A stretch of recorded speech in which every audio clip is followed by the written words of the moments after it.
We're at Oskar Schindler's enamel factory. I know this might be a difficult museum to get through based on the history.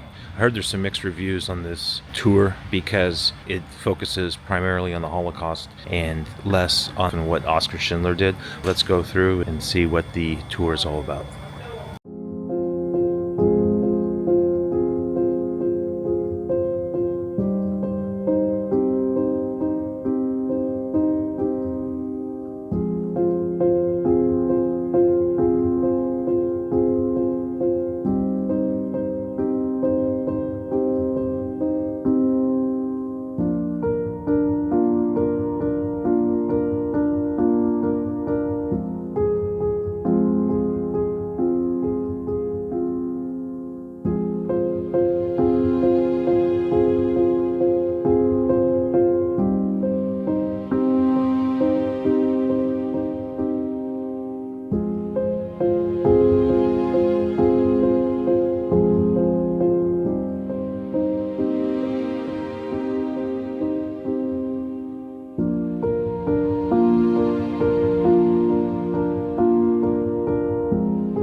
Actually, it was a very nice museum. A lot of people come here and think it's about the factory. It's not. There's actually only one room really dedicated to Oskar Schindler, and then there's a couple remembrances and stuff for Schindler's List. Now, the museum is primarily focused on the occupation of Krakow.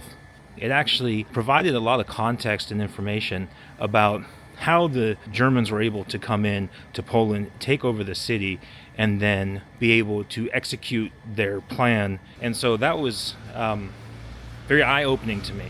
So all in all, it was a great experience. I do recommend it. I think you should come out here and you should come to this museum. Just FYI, it's noon and this is the line now. So keep that in mind if you decide to come out here.